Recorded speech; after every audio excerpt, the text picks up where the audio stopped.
Hi friends, sweetheart neck வந்து நம்ம எப்படி ட்ரா பண்ணலான்னு பார்க்கலாம். ஃபஸ்ட்டு வந்து கழுத்தோட அகலம் வந்து நான் 3 இன்ச்சு வைக்கிறேன். அடுத்து கழுத்தோட இறக்கம் வந்து நான் வந்து 8 இன்ச்சுக்கு மார்க் பண்ணுறேன்.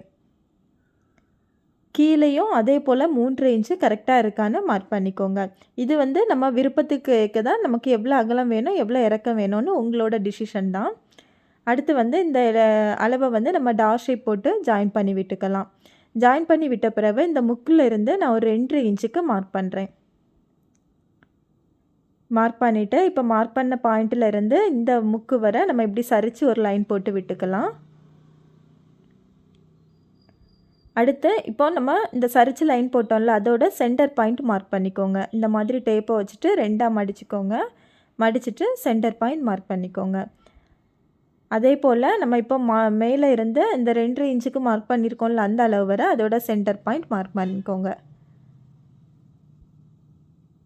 மார்க் பண்ணிவிட்டு இப்போ நம்ம சென்டர் மார்க் பண்ணோம்ல, அதில் இருந்து ஒரு 1/2 இன்ச்சு உள்ளே மார்க் பண்ணிக்கோங்க. அதே போல் இந்த சைடும் 1/2 இன்ச்சு உள்ளே மார்க் பண்ணிக்கோங்க. மார்க் பண்ணிவிட்டு இப்போ உங்கள் கையால் வரைய முடியும்னா நீங்கள் கையால் வரைஞ்சிக்கோங்க. இல்லைனா ஃப்ரெஞ்ச்கோ ஸ்கேல் எடுத்து இந்த மாதிரி வளைச்சி ஃபஸ்ட்டு வரைஞ்சி விட்டுக்கோங்க.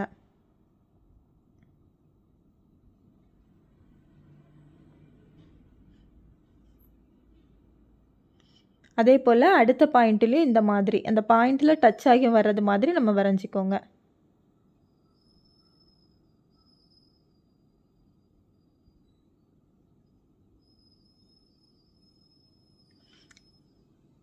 வரைஞ்சிட்டு இப்போ இந்த அளவில் நம்ம கட் பண்ணி எடுத்துக்கலாம். கட் பண்ணும்போது கொஞ்சம் பொறுமையாக கட் பண்ணணும். அப்போ தான் நமக்கு அந்த ஷேப் வந்து கரெக்டாக வரும்.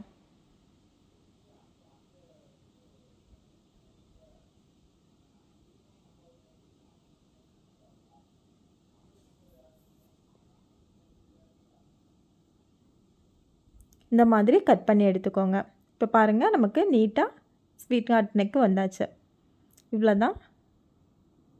இனி அடுத்து என்ன நெக்கு கட் பண்ணணும்னு கமெண்ட்டில் சொல்லுங்கள். தேங்க்யூ.